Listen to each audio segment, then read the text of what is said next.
Hello hi साथीहरू, welcome छ है तपाईँहरूलाई मेरो भिडियोमा। अनि काठमाडौँमा पनि यस्तो गाउँको जस्तो घर हुने अनि आँगनभरि फोहोर झारहरू उम्रिने भन्नुहुन्छ होला होइन। त्यस्तो नभन्नु होला होइन, किनभने मैले काठमाडौँमा आफूले रोजेको र खोजेको जस्तो चिटिक्क परेको घर भेटेको थिएँ कि।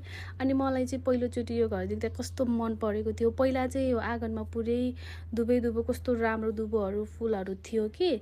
अनि त्यसपछि अनि यो घर प्लास्टर गरेको थिएन रहेछ पहिला। अनि यो घर प्लास्टर गर्दाखेरि चाहिँ अगाडिको दुबोहरू चाहिँ सबै मरेको रहेछ।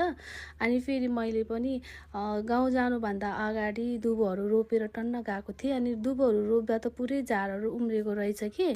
अनि म आज गाउँबाट आउँदाखेरि त आफ्नो आँगनमा त खतरनाक झारहरू उम्रेको देखेँ होइन। अनि त्यसपछि त्यही सफा गर्न लागिरहेको थिएँ मैले।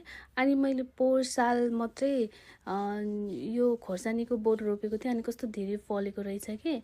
अनि मलाई चाहिँ फुलको एकदम सोकिङ हुन्छ कि, किनभने यो घरमा म एक्लै मात्रै बस्छु।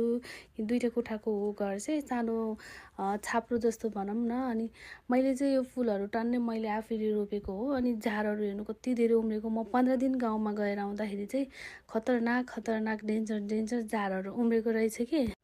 मलाई फेरि होइन, चाहे आफ्नो घर होस् चाहे अरूको घर होस् होइन, आफू बसिसकेपछि सफा र सुन्दर अनि फुलले सजाएर बस्न मनपर्छ होइन। सायद तपाईँहरूलाई पनि मनपर्छ होला।